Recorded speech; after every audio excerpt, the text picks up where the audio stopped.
Hello, everyone. Apologies for the delay. Our moderator has been having some connection issues. So I'm going to try and just step in and I'm going to try my best. Obviously, I'm not an engineer myself, but I'm really excited to hear the talks from our panelists today. Welcome to Engineering and Climate Change, Remaking the Future, where we'll be discussing the role that technology has to play in mitigating and also causing climate change. We're joined by some brilliant panelists today. We have Dr. Helen Morley from Leeds University. We have Rafael Amaral Shayani joining us from Brazil. We have Ismael Velasco, and we've got Phil Sturgeon. Technology is inseparable from climate change. It either accelerates it or is indispensable to mitigating it. The difference lies in great measure in the choices engineers make, and how do we ensure we make the right ones? Starting us off for this event today, we have Dr. Helen Morley, whose talk title is Creating Collective Engineering Climate Standards for the Good of All. So, Dr. Helen Morley, if you could just introduce yourself briefly and start your presentation, that'd be amazing. Thank you so much. So go Anna for stepping in at 20 seconds notice. Good evening, hello everyone. My name is Helen and I work at the University of Leeds. I started my career as an electronic engineer because I wanted to do something that was full of maths and good for the world.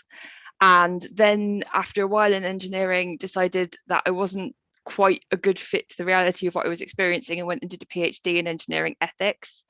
So thinking about the role of ethics, and then since then I've bounced around every other thing, written a bit, published a bit, and had the good fortune to do a project a few years ago now with a charity called Engineers Without Borders, where we started working on what a draft declaration of global responsibility for engineers would look like.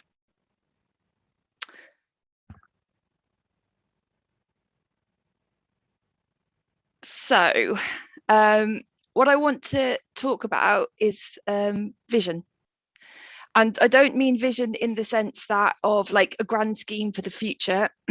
What I actually mean is, what is it that people see? Because in my experience, the most powerful way to create change is to give people a different way of seeing, or to enable them to explore what it is that they see and what it is that they're making of that as a sense-making process. So throughout my career, the nearly 20 years now, again, this notion of vision has come up again and again, and I've done a lot of thinking and a lot of working with engineers about going, how do you see yourselves? How do you want to see yourselves? And where do you want to fit in this process? So a key part of what that looks like is just, for me, is just going, okay, so climate change, that's an engineering challenge, right? And so I've put up some of the ways in which I see the situation of where we are now and where we're going to be next as this is just straight engineering, right? So let's think about what's going to happen in relation to climate change. Okay. Climate change is going to mean that agricultural practices are going to need to change, because plants and crops that used to thrive in particular locations aren't necessarily going to thrive. We're likely to see increasing levels of drought. We're likely to see different forms of disease entering the agriculture structure, which are going to mean that there's going to be a need for us to rethink our food supply. So that's an engineering issue. It's an engineering issue for agricultural engineers, it's logistical engineers. Water, we know that a change in climate is going to mean that water is going to become scarcer in some places, which is potentially going to lead to problems. And I'll come back and talk a little bit more about water in a little while, but clearly access to potable water is something that requires engineers to be able to engage in the solutions. In the middle there, you'll see an example of flooding, and I was just putting that in to think about what increasing levels of natural disasters are going to look like in terms of what they're going to call upon from engineers. So that means partly it means retrofitting existing infrastructure, and I'll talk about infrastructure again, but it also means, of course, having the right ability to be able to respond rapidly and flexibly to an increasing number of locations in the world to deal with an increasingly wide, diverse range of issues. And if you put those first three things together, what you're also going to see is we're probably talking about mass migration. We're talking about, over the next couple of decades, a distinct change in population density and how populations operate together in different parts of the world.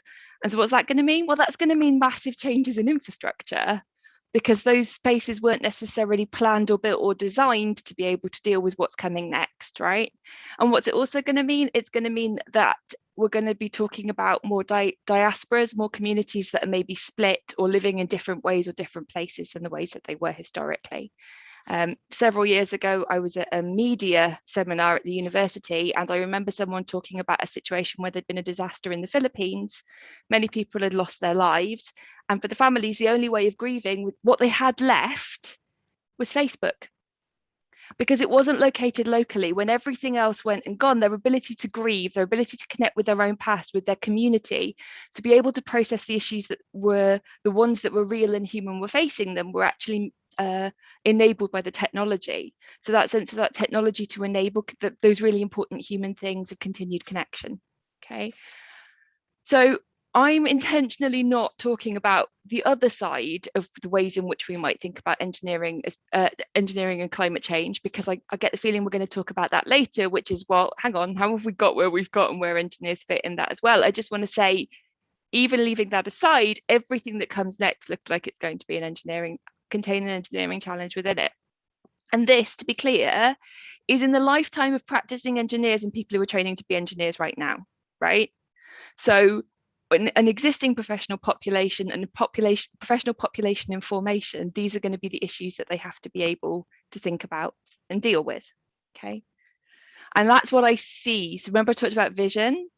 If that's how we see climate change, if we see it for engineers as being this issue that's ours and it's personal, and basically there are elements of which, like, whatever comes next needs engineers, as a calling to us as a profession to be ready for what needs to happen next.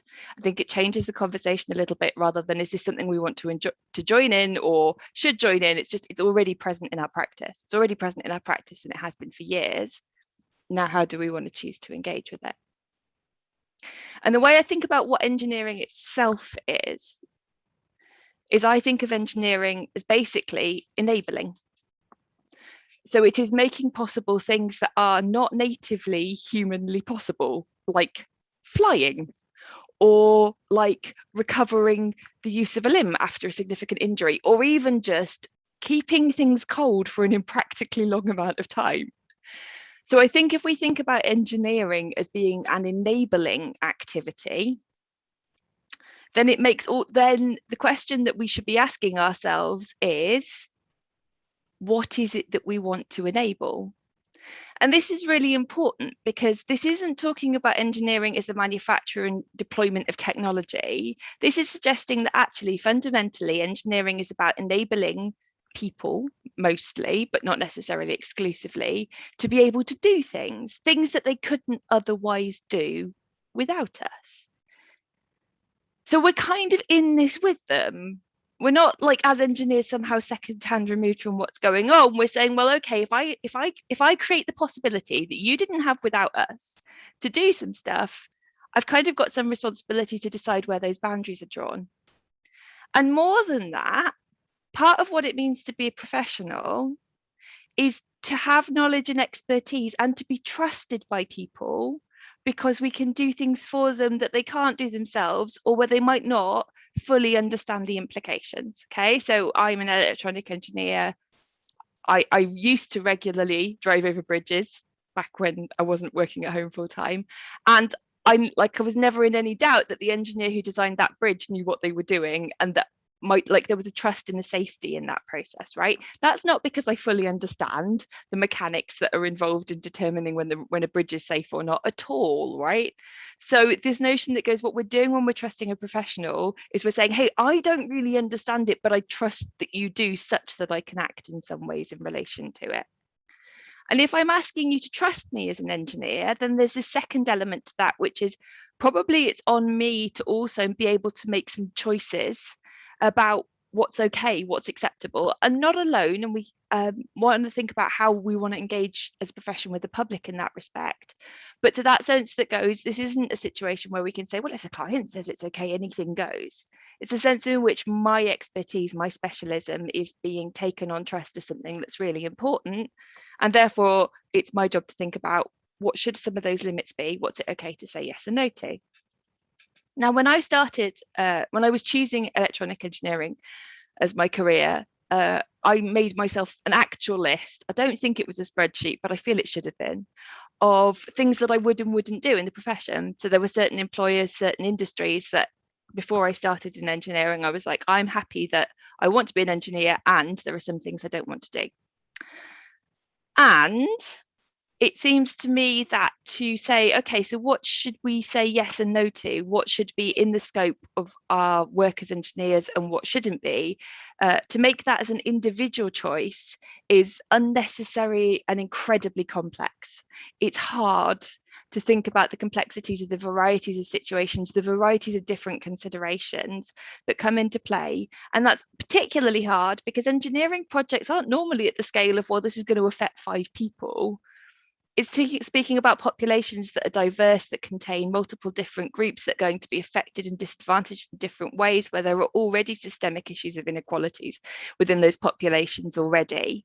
So to leave that to the level of the individual engineer thinking about what projects he or she is willing to work on seems like we've kind of got this backwards. So here's where the power of this can then lie. The power of this can then lie in going, hey, the level at which a conversation around what engineers should and shouldn't enable, which technologies, which industries, which approaches, which considerations, shouldn't be one that we're leaving to individual engineers. It should be one that we're looking at the level of a profession. Because being a profession, belonging to one of these groups, like being a doctor or a lawyer, right, where we have the right to say, so professions choose who gets to join them. You know who decides the standards of what makes a good doctor? It's other people who are already doctors. You know what? Who decides the standards of what makes a good lawyer? That's part of what the bar exam is about. It's other lawyers. So as engineers, we get to choose what the standards are of who joins our profession. And therefore we have standing and we have voice as a collective. So rather than think about this as individuals, I think the real challenge is to go, right, step up as a profession. And if you want an example of a profession stepping up, not waiting for legislation, not waiting for public opinion, the one that I love to look at is the medical profession and the Declaration of Helsinki, which was written originally in the 1940s.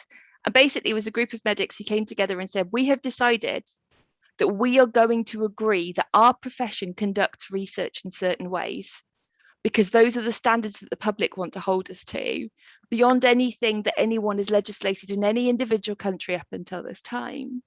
And I think there's nothing fundamentally different about engineers and their ability to say, we're really quite bright. We can work with public and we can work with climate experts to decide what it is that we're going to say yes and no to, and where we're going to choose to put the limits on what we enable others to do. Thank you.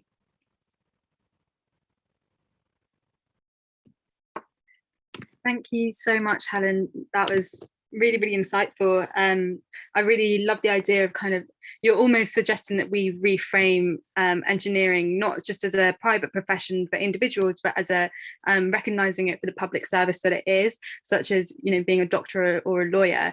And then from there assessing how do we reach a collective standard for all engineers. So thank you so much, Helen, for that great presentation. We're going to move on to Raphael's presentation now, and Raphael's talk is titled Social Innovation in Engineering Education, Addressing Climate Change. So if you could please introduce yourself a tiny bit, and then yeah, please take it away with your talk. Thank you. Okay, thank you for the invitation to be here in this section. Greetings for everyone. I'm Rafael Chayane. I'm from Brazil. I'm professor of electrical engineering at the University of Brasilia. I would like to share some ideas with all of you. It's about engineering education. I'm a professor of electrical engineering, and I think we need some innovation related to engineering education. It's called, maybe you can call it social innovation because it's related to education. But I think most engineering students, they have classes with engineering professors that never studied how is the best way to teach someone.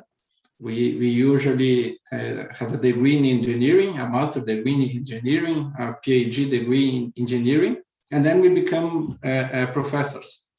And we usually teach technical issues, but I think we need to teach social issues to the students, to engineering students, to relate it to climate change.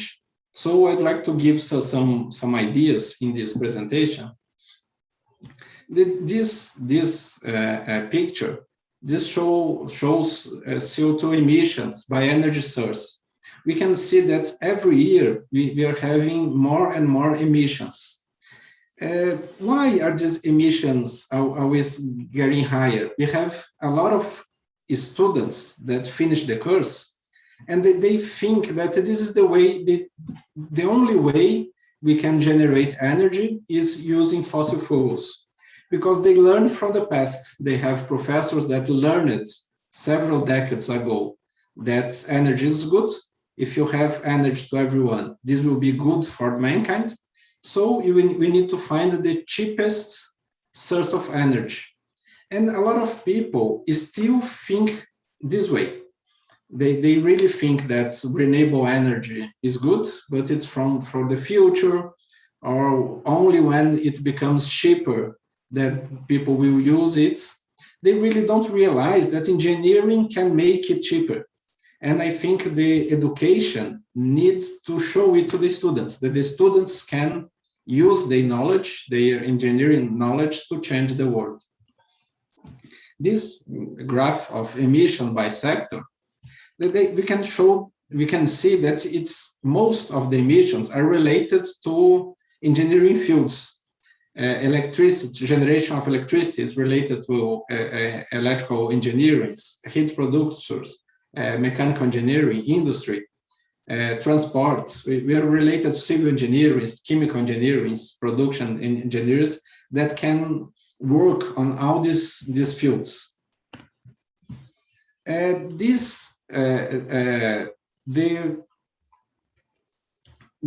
paradigm that we have for the energy sector, it has these characteristics. The most of them is this fragmented vision, where the generation of energy is disconnected from its use and its impact on society and environment, which are treated as externalities. I think this is the biggest point that must be addressed with the students. We need to discuss social impacts, environmental impacts with the students. They usually learn that we need energy security, and we need to support the trend of energy growth. And this is good. And we need to show that there is more than this. Engineers can be part of the social, the social improvement of the world, not just the technical improvement of the world. In this emission gap report, it shows that we need a drastic modification in the trend of emission. We are currently growing our emissions, and we need to reduce it a lot.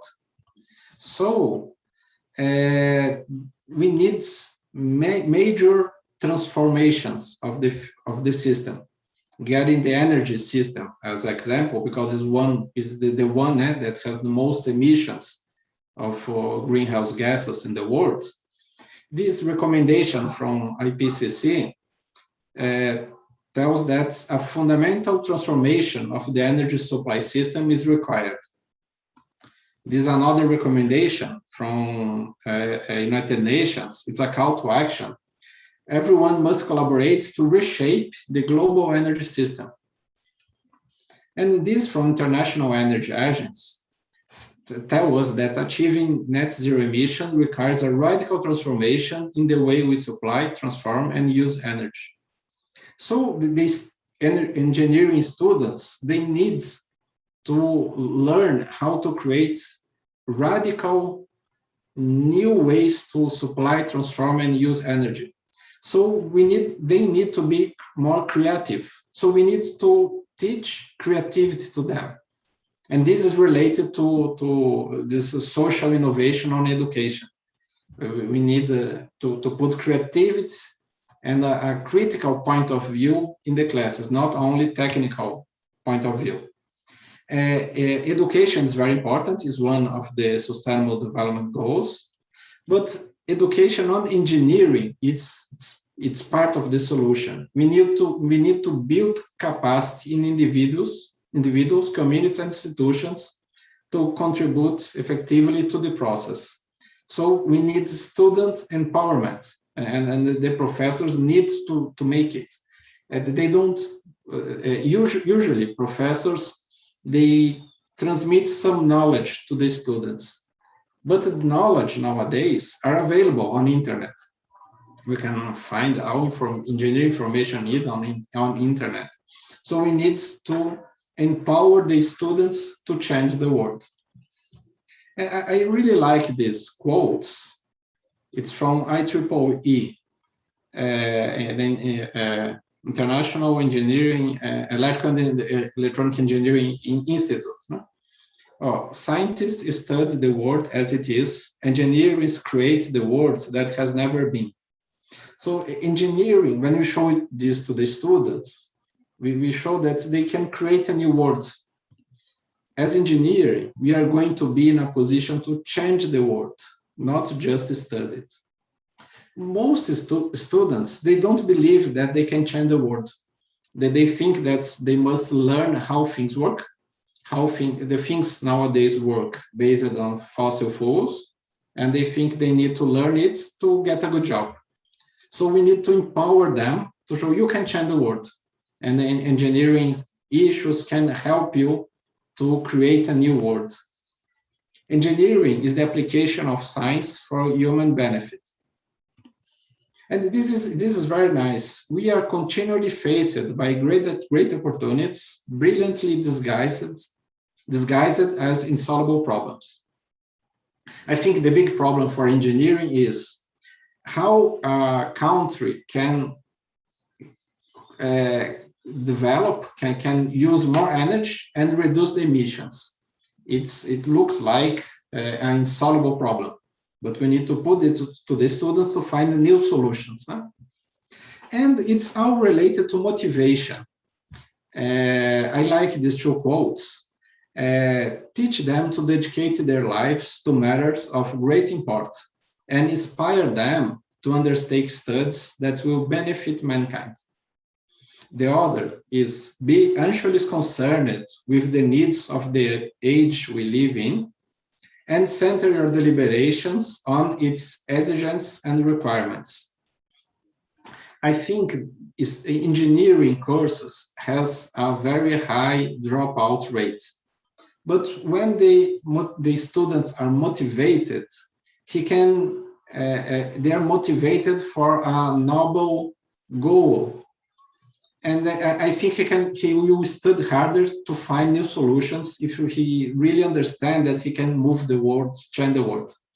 And I think the Sustainable Development Goals are really noble goals. That's how the students need to learn to study in engineering course and in all other courses. And think, how can I use all this information, all these equations, and all this formula, and all these laws, physical laws, to make a better world. I think with this approach inside the class, with the professor inspiring the students to solve big problems, and climate action is a big problem, I think the students will get more motivated to study. They will study harder because they know they will be able to do something for the betterment of the world. Thank you.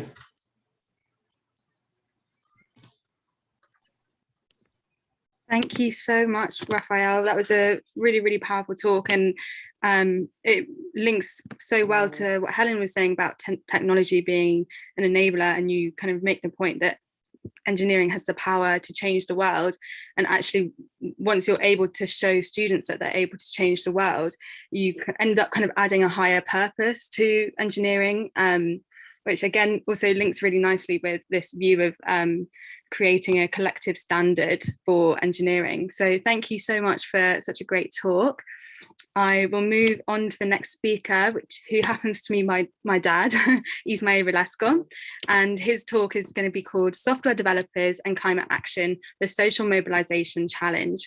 So please, if you could just introduce yourself slightly and then take it away with your talk. Thank you very much. Thank you. Yes, so my name is Ismael Velasco. I am a software engineer and founder of the Adora Foundation, which is co-sponsoring the IEF event that we're part of right now, International Environment Forum. And I am thrilled to be here, really. It's really exciting. I've already benefited so much from the previous two panelists. And like Helen, I also see that software, that engineers in general are in a very key position in relation to climate change. And this is something that Rafael also alluded to. And I would go further even and say that I can't think of any other profession that is as critically placed as engineers in the climate change process. And to illustrate this, I'd like to invite you to a thought experiment and to picture a race of benevolent aliens hovering over our planet and taking the pulse of our species. They conclude that we are careening toward preventable catastrophe and that we have the chance of course correction, but they only give us a 50-50 odd. And when the stakes are extinction or massive catastrophe, that's not really good. So they decide to help us and intervene. And first of all, they think, well, let's give them our most advanced scientific knowledge. And they will predict exactly what thresholds happen when infallibly and what changes we need to do to prevent them at what point. But then they realize that even our existing science is pretty clear about where we're headed and what we need to do to avoid catastrophe, and we are not implementing it, notwithstanding multiplying crises. So they think, let's give them the best of our technology. They are also engineers, and they have cracked limitless, clean, and free energy. But then they realize we already have some pretty decent alternative energy resources that we are not embracing at scale because so many commercial and political interests are vested in the current system. So there is no guarantee that even were we to have the perfect technology that frees us of all pollution and emissions and fills all of our needs, there is no guarantee that we would adopt it given how many people depend or profit from the status quo. So they come up with a very alien solution, one that I haven't seen any government, scientist, or activist propose yet. Take out all the engineers from planet Earth and all the tech adjacent jobs that might become engineers. Take them all out. They send us to another dimension. They leave a note. Sorry, had to pop out for an emergency. We'll be back when I can. XOXO. And instantly, all the machinery that is driving us toward destruction can no longer be maintained, can no longer be replicated, can no longer be improved. All the extractive industries, all the emissions, machinery, even our social media that polarizes our discourse and paralyzes at will, a single bug in Facebook is no longer repairable. The whole of social media collapses. It's not ideal because we lose some of the fantastic stuff that both Rafael and Helen mentioned, and we can no longer have an ambulance come within 5 minutes. But it can be said that the aliens, by taking all engineers out of the equation, have solved climate change and saved the world. This is not to say that we should get rid of engineers, but it is to say that as a profession, if the aliens are correct, we have the power to stop climate change. And as Spider-Man's aunt said, with great power comes great responsibility. So does that mean that we are responsible and in that sense culpable for failing to stop climate change?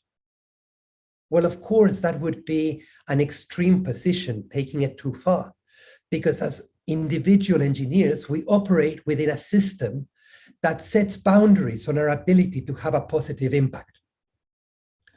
And our jobs, when we graduate from the fantastic training that Rafael gave us and we seek a job, most engineering jobs, I think it is fair to say, involve building parts or maintaining a societal system that is placing our species at threat and killing many more species. Our efforts ultimately aggregate into sustaining our entire technological society, which on balance, however many wonderful things we are doing, aggregates toward trends that are extremely calamitous. And this is not something that we, in that sense, control individually. Those are the jobs we have. But say we step out of those, say we actually go into tech for good and devote our engineering energies to positive humanitarian outcomes. Even then, we are not outside of the matrix. The technology ecosystem is still primarily animated and sustained by the profit motive. The thing that funds most engineering production is ultimately a profit structure. A friend of mine had a fantastic idea. He identified that receipts are one of the engines of deforestation. What's more, the receipts that we produce are not actually recyclable. What's even more is that the receipts that we produce are not only not recyclable, they are carcinogenic. And yet we produce eye-watering amounts of the stuff every day, every minute. He came up with a very compelling app that had the potential to seriously disrupt all that industry, significant enough that venture capitalists wanted to invest. They generally thought that this might scale. However, in the process of that app, one would gather incredibly valuable commercial data on all our commercial transactions. And my friend had a model whereby the default would be that all that data would be encrypted. And users could opt in a cooperative environment. If they wanted to monetize their data, then they would go 50-50 with anybody who profited from it. And at that point, the investors stepped away because the real exit was not the social return on investment. The real exit was not even the commercial viability of this fantastic business. The real exit was the monetization of this incredibly valuable data. And at that point, he realized that even with the best of intentions and a fantastic product, his creation had no guarantees of maintaining its integrity. At the point of exit, someone who bought it could jettison that lock and all of the environmental credentials other than the digital transition. Or investors and shareholders could outvote him.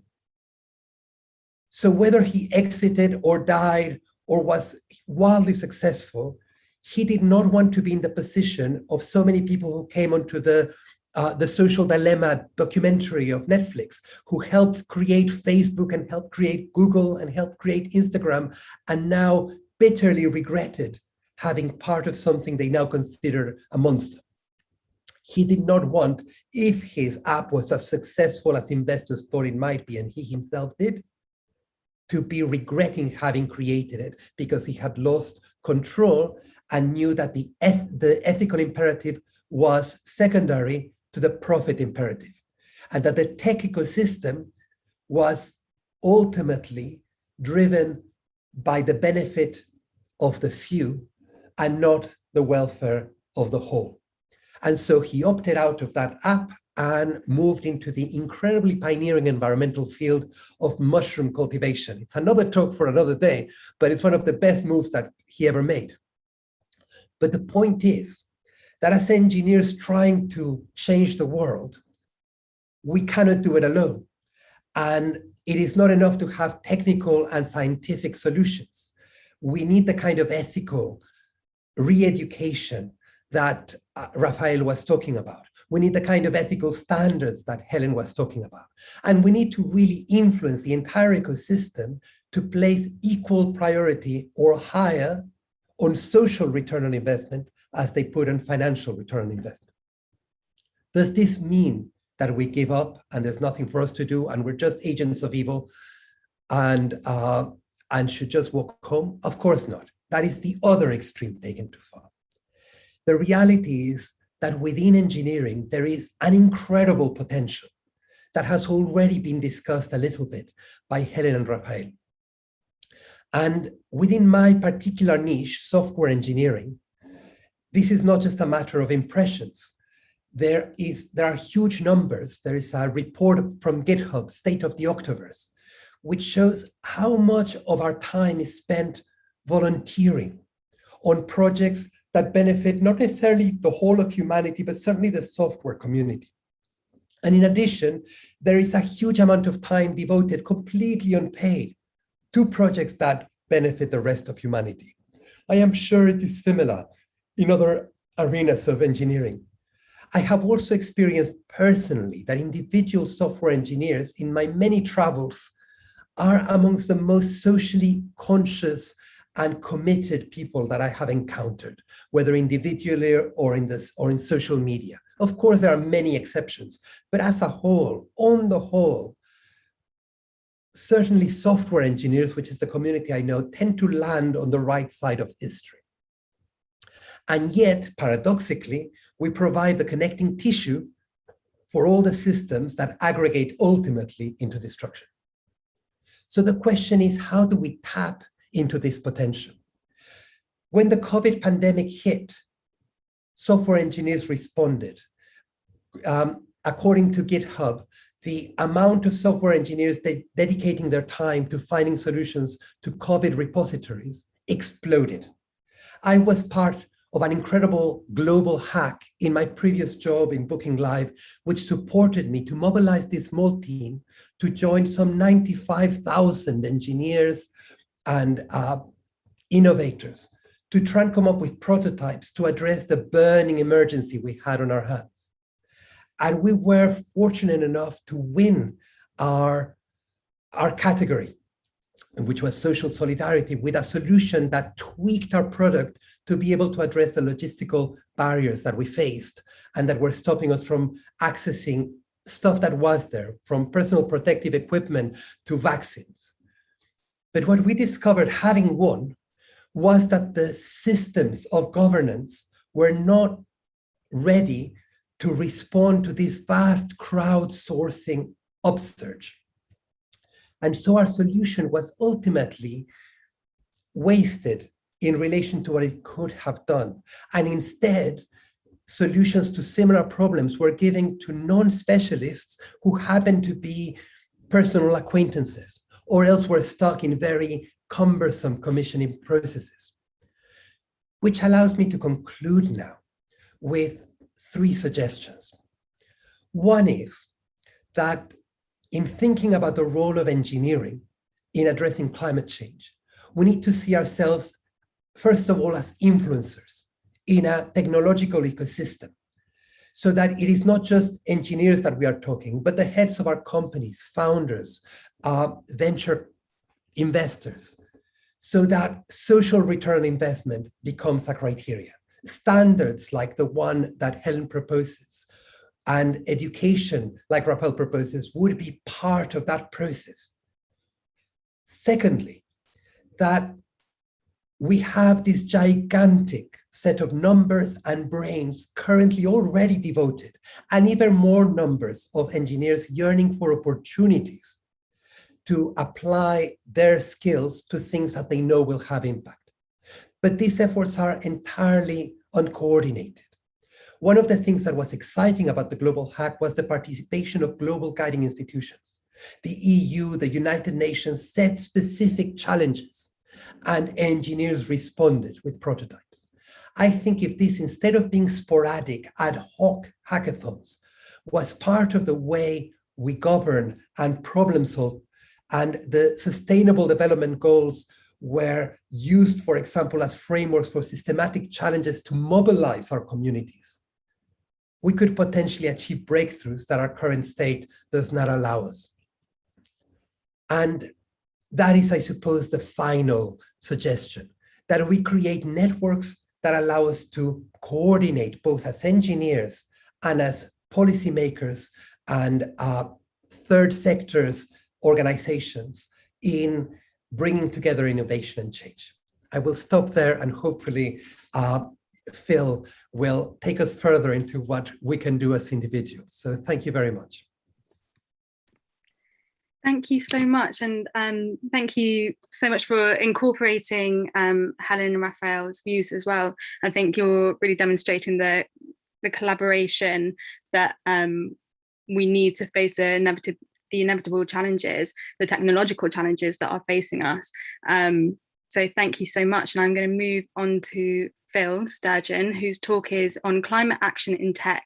What can a technologist do about climate change? So if you could introduce yourself briefly and then carry on with your talk. Thank you so much. Hey, thank you very much for having me. Let's see here. So yeah, what can a technologist do about climate change is what everyone's wondering. Now, you could sell everything you own, move onto a bicycle and travel around the world planting trees, starting a reforestation charity. It's a lot of fun. But that's what I do with half my time. And the other half of the time, I work on tech consulting, teaching companies how they can reduce their carbon emissions. And that's probably more relevant. If you want to talk to me about planting trees, we can do that some other time.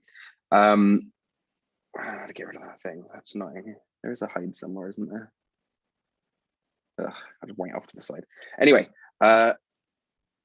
first thing you want to do, find your community. Whatever you do in tech, there's a lot of other people doing it that want to talk about it, that are looking for solutions, that might want to work together on projects. There's climateaction.tech is an amazing community on Slack for all sorts of different types of tech and tech adjacent roles.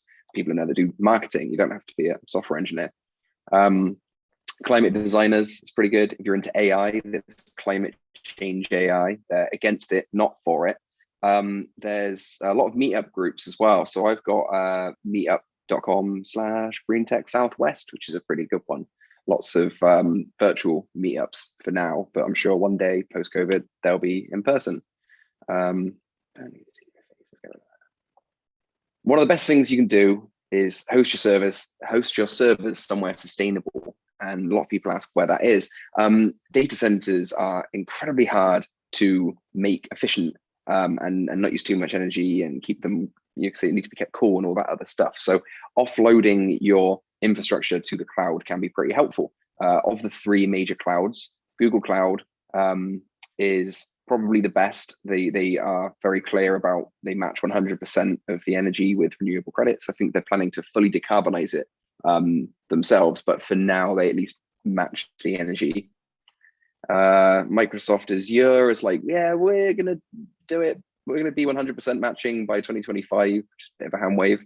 And then Amazon is like, we're getting there. Some of the data centers are, some of them aren't. So it's a little tricky. I would recommend avoiding Amazon if you're trying to get the lowest carbon footprint for your infrastructure. But when you've picked your data center, your infrastructure still needs to live somewhere. And there's two main things to keep this sustainable. Use the least power, but also the cleanest power, because not every single kilowatt hour is created equally. There's something called carbon grid intensity. And basically, the carbon emissions produced from creating a kilowatt hour or whatever unit of electricity can vary based on location and time. So different grids will have different intensities based on their energy mix. So some places will have lots of solar in the middle of the day, obviously, and then not that much at night, and they might have to spin up some coal. And other places might get lots of wind at night, but not that much in the day. So maybe they're using solar in the day there, but maybe they don't have much solar, so they are using coal in the middle of the day. Like everywhere has a different energy mix. And knowing what the carbon intensity is at any given time means you can actually kick off servers when they have a high intensity and maybe pay a little bit more money, sometimes a little bit less, but you can be aware of your intensity. There's a blog post on this called Carbon Aware Kubernetes from some folks at Microsoft, and they talk about this extensively and about how you can have essentially a load balancer in Kubernetes that will not just say this server's a bit busy, let's have another one, but it'll say this one's pretty bad at emissions, let's have a different one. And here's a visualization from Electricity Map, and it can show you kind of how grid intensity works, what percentage of it's renewable, nuclear, controversial topic, and different times of the day. So you can actually get forecast information about when things will be bad, and you can spin down servers ahead of time. Tracking all of that can be quite difficult, and it can feel a bit like guesswork. So there's something called the Cloud Carbon Footprint Calculator. It's an open source bit of software. Chuck them words into Google, you'll find it. And basically you can hook it up to your Google, Amazon, Microsoft clouds, and it will let you know how much CO2 you're producing. It can do that by looking at your usage data and the grid intensity of different locations. And that can help you identify maybe you should move to different locations. And it can also help you try and make the software running on that infrastructure more effective, because graphs going down is better. There's a lot of green APIs out there that you can leverage to make your software more sustainable and to do direct climate action. So let's have a look at some of those APIs. There's Electricity Map has an amazing API, and it can give you forecast data on the grid intensity, like I mentioned. A lot of big companies use this for some really interesting things. And when you start to think about this, you can come up with some really big ideas, and I'd love it if you shared them with me. But one example is Google will, instead of running like automated processes at midnight every single night, like a lot of people do, like cron job 0, people just run it at midnight or whatever. They will look to see when the carbon intensity is going to be lowest within a given time frame, and run those heavy computational programs at that time. So retraining an AI model, or sending out 1 million emails, or resynchronizing a whole bunch of data, or whatever complex process task you've got to do. You can do that instead of doing it right now or a random, a specific, unnecessarily specific time. You can do that whenever it's not going to kick the planet in the face. So that's a really powerful tool to keep in mind. And again, your changes will be reflected in the Carbon Cloud Footprint Calculator Tracker tool I mentioned before. Another really cool API is Ecology's API. Ecology with an I, because they're a startup. You can send a HTTP request and plant trees. It's really cool. Just a really simple request. How many trees would you like to plant? They cost about 15 cents each, and they plant them all over the developing world. You can also directly buy tons of CO2, which are gold standard verified. And so doing this, you can see these things you see on various websites, like every time you buy a t-shirt, we'll plant a tree. Probably plant more than one tree if you're making a cotton t-shirt, because that's doing quite a lot of damage, but you get the idea. Sign up to our mailing list, we'll plant a tree. Makes people happy. If writing code to do that is a bit tricky and you're using Stripe, they've already got a single switch you can flip. And if you're using the Stripe kind of interface, it will just pop up saying like 1% of this transaction is going towards removing CO2 from the air. And they support some really interesting technologies that need money at scale, like Climworks, which is directly sucking CO2 out of the air. So that's pretty handy. They're also paying for some friends of mine who run a reforestation company. They take any scrap wood from downed trees and waste wood, and they turn that into biochar and spread that around the woods. So that's another way of locking up carbon by literally kind of burying carbon. MyClimate has a great API for helping you figure out the CO2 value of lots of various things, flights, cars, trips. If you work in any sort of, if you ever want to know like how bad a flight or a car is, you can find that out. Obviously trying to avoid trips in general, but they'll help you out. And an important thing, as a software architect myself, an API consultant, I care a lot about API design, and you can really change. There's a lot of room for improvement here. Nearly 4% of global greenhouse gas emissions come from the internet and the systems and devices around those. And that's meant to double in the next couple of years. So that's pretty bad. That's already more than flying and getting worse.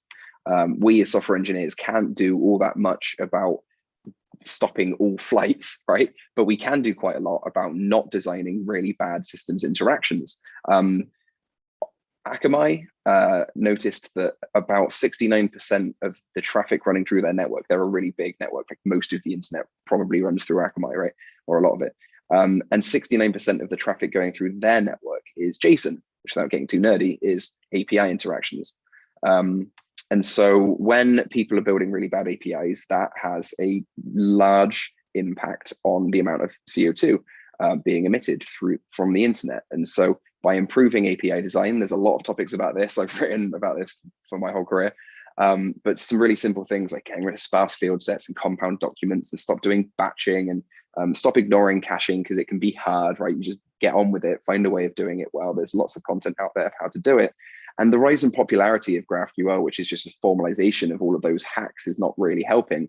But HTTP 2 and 3 is absolutely helping. So use modern stuff to solve modern problems.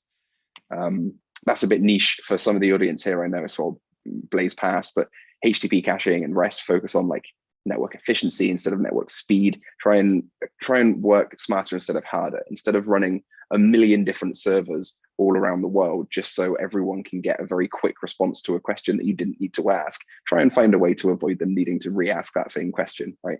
That's going to have a huge impact on global CO2 emissions, because like I said, so much of the internet is just bad APIs. Design of cacheability, don't munge in too much data together, right? Then you can't cache any of it. And front ends too, not just APIs, but back ends. I've got a website, which is essentially just a Gatsby website. It's a static blog. And I've noticed that only 12% of our requests are being cached. And I really never thought about it as like, this is a static website. It's just a blog. I'm sure it's fine. And looking at it, we could be probably serving a whole bunch more data from cache and really reducing the CO2 emissions of this website. So seek optimizations in every single aspect of your software is probably the best advice I've got for you. There's a lot of grounds to be made. Thank you. Thank you so much, Phil. That was great. You really provided like specific tools that everyone can use, and people have really helpfully been putting links in the chat as well. So if anyone else is interested in exploring that a bit further and seeing whether you can incorporate that into your own kind of day-to-day life or your own business, then please do, because that's really, really helpful. Thank you so much to our brilliant panelists for such great talks. So we've got about half an hour left of the event. So if everyone could start putting their questions in the chat. I think I saw one question earlier, which we'll come back to. And in the meantime, the panelists are going to get together and provide their initial thoughts on each other's talks, and just discuss technology and climate change for a bit. So please do pop your questions in the chat, because I'll come back to the chat in about 10 minutes. So I don't know if anyone wanted to start us off with some initial thoughts.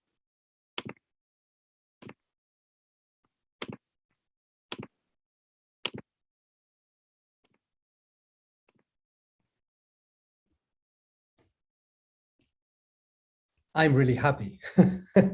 I feel it's worked quite well, the sort of the combination, and I guess the two messages that I'm getting from this, and it's interesting because this message has been restated in some of the other panels that we've had, is that the solutions are not primarily technical, that the weak link in the chain is attitude and vision and energy and all of these things. And I feel like we've gained a really good perspective on that. And I also have really appreciated how Helen gave us some really good tools, as it were, an approach by which we can act collectively. And then Phil gave us amazing tools by which we can act individually. And this mixture of sort of understanding that broader ethical picture and being empowered to take individual actions is really important. And the last bit that comes to me is Rafael's really amazing example that actually he's training students in engineering, and he's taken action, and he's introduced climate change into the education of all the cohorts that run through. And likewise, Phil, who's a software developer, he has clearly not just mastered his art, he's very respected in his field, I know, being in a similar space, but he's mastered the environmental areas of it and put them to work. So yeah, I feel like it's a real combination of clear-eyed analysis and action, sort of the realism that makes us, think twice, and the optimism that makes us act and believe. So yeah, I've really been inspired so much by all of you. Thank you.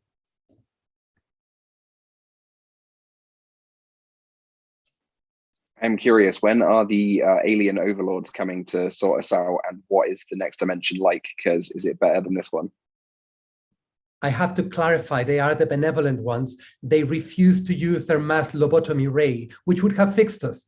They could have just addressed all of that by changing our brains, but they just wouldn't let us not learn. They took the engineers out to stimulate learning from humanity, and then will bring us back in when we're in the right headspace. Fantastic. I'm just distracted by the chat. There's a lot of good insight coming in. It's really interesting to have a mixture of like real world engineers, like proper engineers, and software engineers.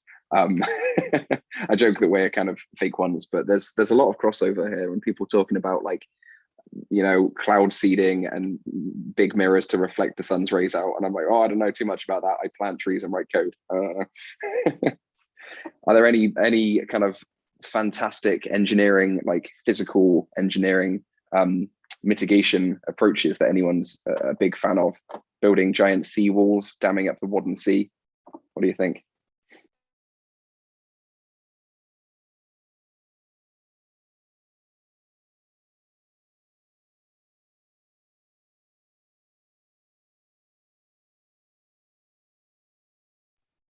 So I think we've got two software engineers, an electrical engineer and an electronic engineer. And I suspect what you're hearing is people who know that they shouldn't talk about stuff they don't know about, which is kind of a good thing, because I'd quite like it to be that when people talk, they know what they're talking about. The thing that I'd thought about when the mitigation question came up in the chat a while earlier, though, was I was just thinking about one of the things this is something engineers are good at, but I think it's going to be a big thing about what we think about next, which is how do you really deal with risk, right? Because when we're talking about engineering on that scale, what happens if it goes wrong? Who's going to pick up the pieces? To what extent has that risk been spoken about with the public, right? So if like, I often compare risk to like surgery, right? If the surgeon's performing surgery on me, I really want them to have told me what's likely to happen, what could happen, so I can make an informed choice. To what extent is that work going on, so that people whose lives could be significantly affected? Because this is an imposition of risk, and it's also, we have to be, this isn't good or bad, it's just a statement of truth. Novel technologies carry unknown risks, right? And there's some great examples, one of which is Tacoma Narrows from the 1930s, which was at the time the world's longest suspension bridge. And what they didn't know, because nobody had ever done it before, was that when you got a suspension bridge that long and the wind blew at exactly the right frequency, it's created resonant standing waves, and the bridge actually twisted itself apart while there were people on it and they died. And that's what novel technology is. It's sometimes risky. Now, how much risk we're willing to take might well be dependent on if it's assured bad thing or a risk of a less bad thing, like, which is kind of the situation we're now entering in relation to climate change, isn't it? I think that's going to change that. And I'm like, there are some interesting models and some frameworks I know that are about thinking about how we help engineers like consider the impacts of novel technologies. But I think one of the really big ones is, I think this is exactly the type of decision where engineers need to be working in partnership with lots and lots of other people, because this isn't just about whether or not something's technically possible, it's about what's the human cost. And are we happy, like collectively, that we've got a robust decision-making process to enable us to make those choices, and then to help each other out if it doesn't work. Yeah, that's a really good point. And it reminds me of something I worry about a lot, which is politicians, especially in the UK, and I'm sure plenty of other places, really like big, shiny new tech that will save us from all the problems. regardless of whether it's realistic or feasible or the most sensible thing to do. So, you know, there's a lot of controversial examples you could give about, like, you know, green hydrogen will save us from everything, and we can use it for everything. We can power everything with green hydrogen if we somehow, you know, all these things. And I worry that engineers also like chasing new tech and coming up with inventions. And I feel like there's concern there of, like, how much is it our job to try and dampen expectations, because I feel like engineers are constantly pushing new technology and new discoveries and everything else, and then, you know, politicians hear about it and go, oh, we'll just do that then, don't change anything, we can keep cars, they'll all just be hydrogen or whatever it is, monorails for everyone. If you guys ever thought along those lines about, like, how to get more people using the current solutions we have instead of fawning over theoretical future stuff like electric planes or whatever else.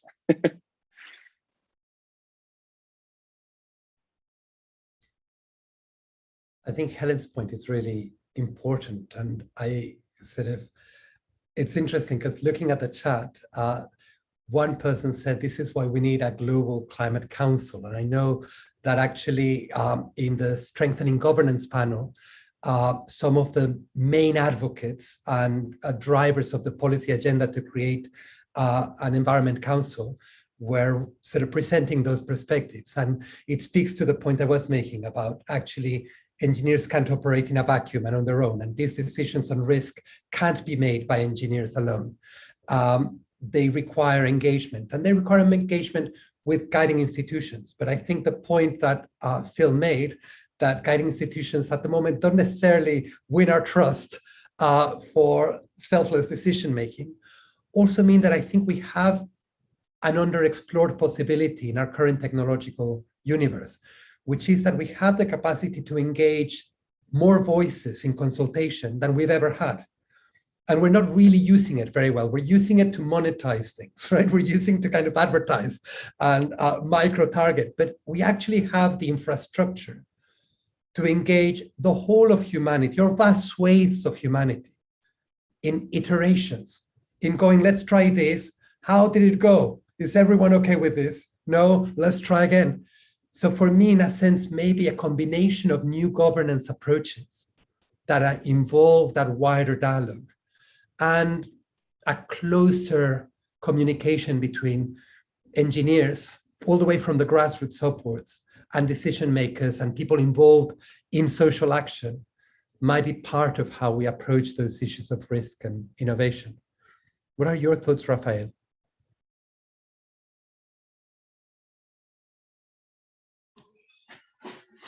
I think we all have several very interesting ideas.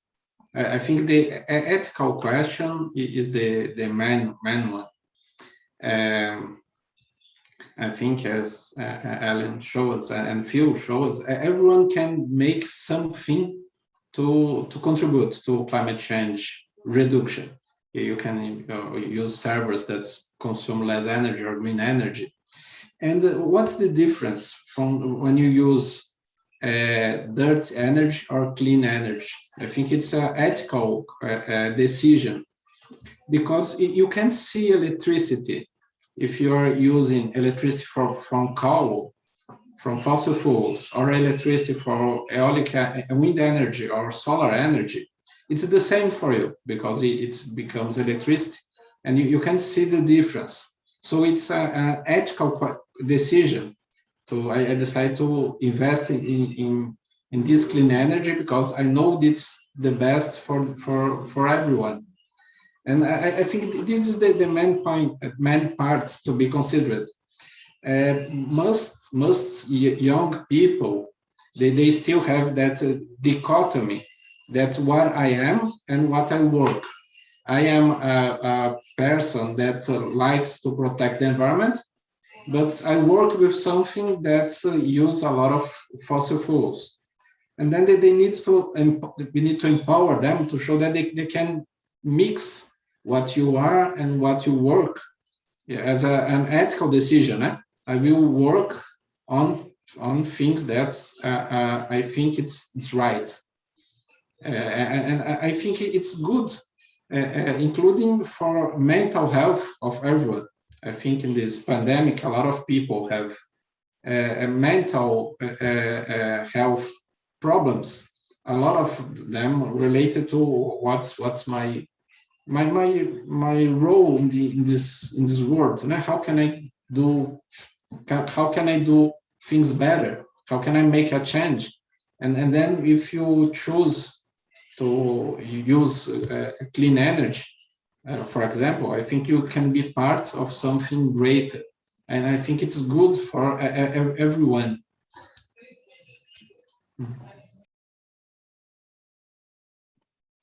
Thank you so much for that discussion. I'm going to jump in now and start the Q&A because we've had quite a few questions and comments coming in through the chat. So I'm going to start off with a question that Kevin asked a while ago. So thank you for waiting, Kevin. But so this question goes, Sir David King, who heads up the Climate Crisis Advisory Group in the UK, has described a three-pronged approach to heating our climate and preventing a hothouse Earth. We need to reduce CO2 and other greenhouse gas emissions. We need to repair our existing climate, and we need to remove CO2 from the atmosphere from the current level of around 413 parts per million to close to 350 parts per million. On the repair side, I think that without some form of solar radiation management, that we will be unable to avoid pushing beyond a global average temperature increase of 2 degrees. There are two very promising approaches to solar radiation management: marine cloud brightening, a cloud seeding technology to create whiter clouds and thus increase the Earth's albedo, and the Mirror Reflection Project, which aims to increase the reflectivity of the Earth by building a network of mirrors. As engineers, what do you think of the deployment and use of these technologies to avoid a hothouse Earth? Does anyone on the panel want to pick that question up? Yeah, that's what I was referring to earlier when I was talking about some of these kind of larger physical engineering plans. And none of us have the expertise, I don't think, to be able to talk to that particularly effectively. But the general point is absolutely right. We need to, reduce the emissions that we're putting out, find ways to suck up more emissions, right? That's why I spend half my time teaching tech people how they can reduce their emissions, and the other half my time planting trees to suck up those emissions, because they both need to be done. There's no point kind of stopping, massively reducing emissions and then leaving them all floating around, because the cumulative effect is still going to lead to continued warming for a long time after we stop. Even if we hit net zero tomorrow, we're still going to get hotter for a long time. So yes, the general approach is good, but those kind of grand giant mirrors and things are not in my warehouse. And I just want to pull up what Christine's just put into the chat, which is just that actually that's exactly the kind of decision where, like, pulling lots of specialists from all over the place, right? And not just engineers, and not even just public consultation, but kind of, right, what's the range of human knowledge that we could bring to bear on a point like that? And that, I think, fits really nicely what we've already been talking about, which is, and isn't it amazing that the technology facilitates that kind of like democratic dialogue in ways that like were beyond our imagination even 10 years ago. Yeah, I'd like to add to that as well. I think that what I foresee when I hear something like that, and I then hear Phil's sort of response of, this is what I'm doing. And it's like, I'm helping companies reduce their footprint, planting trees, and someone is building massive mirrors in the planet, right? And what it tells me is that I think it is about an aggregation of all of these things. No, it's not about looking for the solution. What is the solution?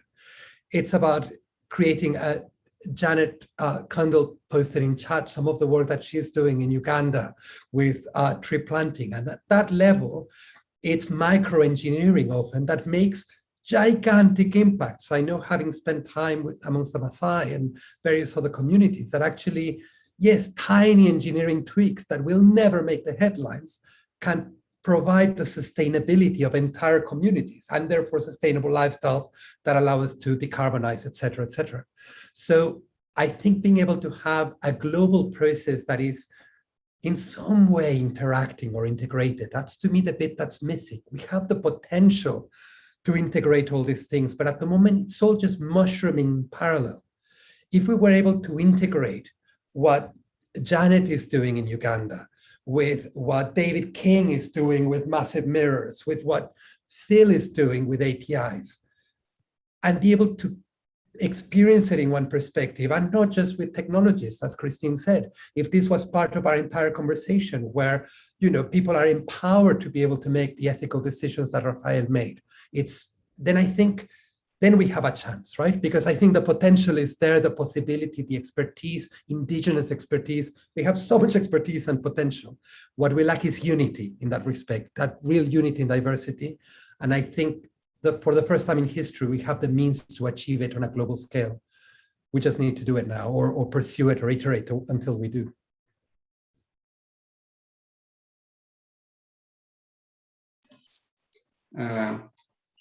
I think we need, I think we have mitigations projects and adaptation projects. No?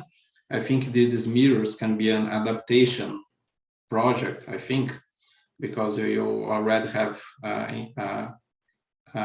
increase on the temperature, and you need mirrors to send the heat out, no? the solar radiation out. But I think that the focus should be for the mitigation, because I'm afraid that a lot of people can think that technology can fix everything. So we can still have our very high consumption lifestyle, and then technology will make some magical machine that will send the heat away. And then we can spend more energy, and then we can make more trash, and then technology will find a magical way to solve it. So I'm a little afraid that these ideas, I think we need to study all the ideas, but I think the goal must be the mitigation. How can we reduce the emissions? And then if this mitigation is not enough, we'll need a lot of adaptation projects. But I think they are the second part of the story. We need to educate everyone to mitigate our emissions. That's what I was trying to get out before, and I talked about it really badly. Basically, so there's a common climate delayer tactic, which is, there's a bunch of them, right? There's carrots without sticks. There's over focus on individual action. There's this whole amazing like Venn diagram chart of the different climate delayer tactics, and one of them is shiny tech. And so there's one example, I mentioned it before. Climworks is literally sucking CO2 out of the air. It's direct air capture, right? And a lot of people, that was started by a bunch of engineers that wanted to do something useful, and I believe they're doing a great thing. But a lot of people are really angry with the mere existence of that technology, just the fact that it exists, because people glom onto that, climate delayers who don't want to do anything, glom onto that as, well, we don't have to worry about it because we'll just suck all the CO2 out of the air later. And so that's kind of the tricky thing, is that us working on anything, trying to help in any way, can be misused by climate delayers, and I'm always worried about that because anything good we do could actually have negative ripple effects, just in politics. So I'm always trying to think what can be done about that, or if anyone's ever thought about it. Okay, so I want to respond to that, and I'm going to respond to you, and then I'm going to take one of the latter questions that's just come into the chat, because I think it's talking about the same thing, right? Cool. So when I did my PhD, I used to read stuff, and then I would go to my PhD supervisor and I would say, look, this person's written this and it's absolutely ridiculous. And he would say, Helen, what's the most charitable interpretation you could give of what he's written, right? And so I'm listening to you, and I'm hearing what you're saying is people want to delay because they don't want to do anything. And I just want to offer back that there's a whole bunch of other reasons, and they could be really great ones. And I actually think we have a richer dialogue if we presume that they might be great reasons, like they might be concerns about like social inequality, right? So there is a concern that I've heard, which is, well, we've been able to burn carbon and progress as a society, and what we're now doing is depriving other people of the right to do that. So that's talking about a global inequality issue. And I think it's worth, so I'm not suggesting that it's a legitimate reason to delay what needs to be done, but I am suggesting it reframes the discussion slightly. which is what all the things that we're working towards, right? And one of those might well be a reduction in inequality as well as a reduction in global temperatures. And so I just wanted to offer that back, because I'm like, whilst I absolutely know what you mean about the shiny toys taking away attention from where it needs to be at in terms of enabling change, I also just get the feeling that we need everyone to work together, and that annoying people by suggesting that they don't want to do stuff rarely gets us to a place where we're going to be collaborating later, right? So that's just that piece. Yeah, And then and then the end of what you were saying related to one of the latter questions that's gone into the chat, which is just like, sorry, this is a bit like totally I'm in my field right now, which is the idea that any scientific knowledge or technology can be used for constructive and beneficial ends or destructive, dysfunctional ends. And where does that leave us? And I think that's kind of what I was hearing a little bit in what you were saying at the end there, Phil, right? So, so I heard this argument. I used to teach ethics to engineers. That was my job for a large number of years. And this is exactly what I would get from the students. And they were like, look, I can use this knife to hunt or cut my food with or stab someone. And I'm like, yeah, but actually, when you think about it, the knives that if you give to a soldier in order for them to stab someone don't look like the knives I have in my kitchen. And do you know why? They've been designed. They have had embedded in that artifact is an ethical intention of a human being who's an engineer. So I think this idea that goes like, where does it leave us? Well, it leaves us looking for designs that do great things and make it harder for people to do daft things. That's where it leaves us. It leaves us thinking about how can we use the power of our design and intention in order to make some things easier and some things harder. And I think it leaves us saying, actually, that puts engineers in a really potentially powerful position, doesn't it? Because how we design those things, you know, whether or not we, like when we release open source code, does that make that can be absolutely brilliant. There are loads of ethical reasons I'm in favor of it. But if it's bad code and then people use that bad code and build stuff out of it, where does that put us, right? And so I just think that there's a piece around encouraging engineers to go, well, what are the likely uses? Yeah, it could be that somebody takes the thing that you've created and uses it in a way that was completely unpredictable. But I think thinking 2 or 3 steps ahead and going, what are likely uses or potential misuses is actually something that engineers should be able to do, particularly collectively, right? That we should be able to come together and go, I've got this thing. What do you think about it? Do I need to alter the design slightly in order to make it easier to do great things and slightly harder to do things that we don't want it to do? Thank you. I'm going to jump in so we can carry on with the questions, but you've definitely inspired a lot of discussion in the comments, which is great. I'm going to move on to a question from Arthur. What can be done for global technology assessments, such as for geoengineering and creating addictions to social media? And he also points out a bit later on that cloud brightening would have a significant impact on photosynthesis. Maintaining snow and ice reflectivity is much cheaper than building mirrors. Technology fixes in isolation are usually dangerous, and this is why we need global technology assessment. So does anyone have any views on that they would like to bring forward?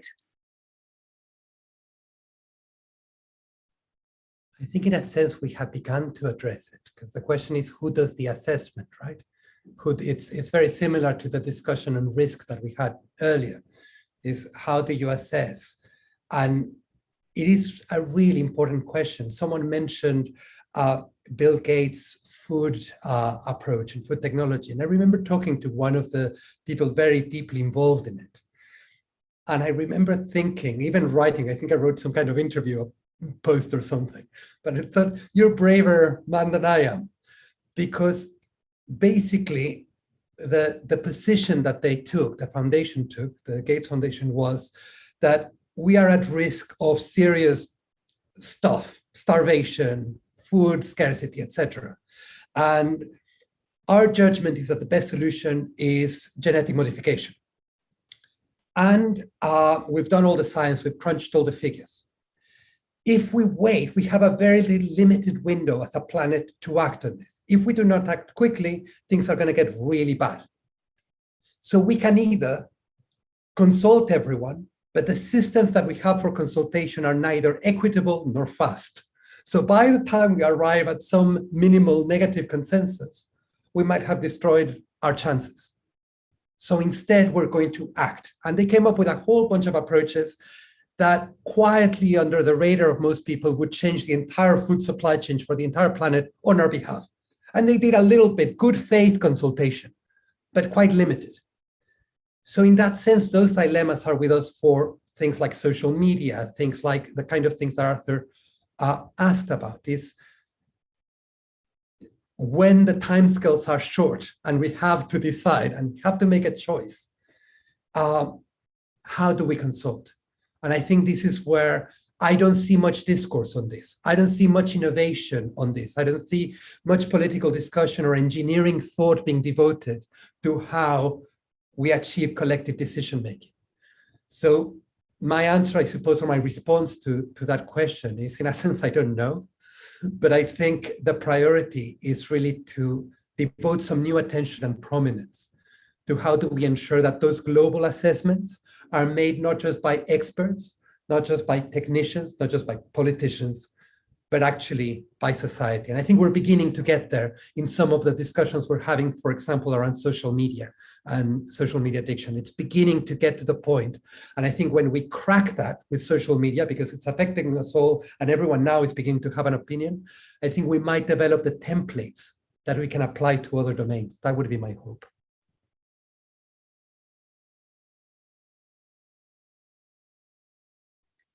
And I think we've got time for one more question before I'll conclude the event. The question that I'm going to go for to end is, how does engineering innovation blend with institutional innovation? Does anyone want to pick this one up? Raphael, I understand that institutions are made by individuals. And if we have a new generation of youth individuals that they think in a different way from elder people, that they think related to climate change issues, and they risk to make steps that are different from what people have done before. I think these institutions will have new heads, and these new heads will bring new ideas. I really think that a lot of governments, they have ministers of energy, ministers of environment, that are people with a lot of experience, but they have a lot of experience, so they know how to do the old way. They don't change to new ideas because they think that it must be risky. So it's better to do what we know how to do. That is to use fossil fuels, for example, and then we can make small drops of clean energy and say, oh, we are migrating to a clean energy revolution.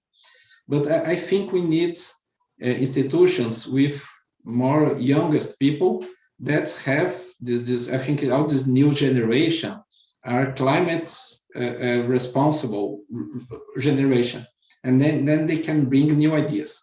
I think the institutions need to have a consultation with younger people.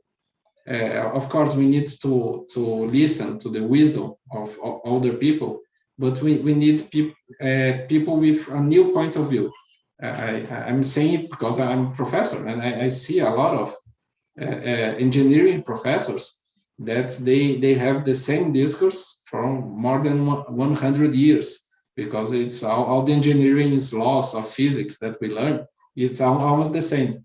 So we need people that can that has this ethical position, that we need to try different things, innovation things, and we need to try it with in a big step, not small drops. And I think these institutions will be renewed with newer people, with this newer generation that we have. thank you so much. I think that's a really nice point to end on. It's a bit hopeful for the future as well. You know, I'm part of that younger generation, and so it's quite refreshing to hear that from someone who is a bit older. So thank you so much everyone for coming to this event. Thank you so much to our panelists for delivering such great talks and insights. We've had loads of great discussion in the chats too, so thank you so much. I'm going to end here, but have a lovely rest of your days or evenings, and hopefully see you tomorrow for the final event of the panel conference, which I will also be moderating, but I'll have slightly more prep for tomorrow than today. So, and that will be strategies for climate resilient communities. So thank you, everyone. Yeah, And thank you very thank you so much for stepping in and doing so magnificently. So yeah, you did a great job. Tried my best. Thank you.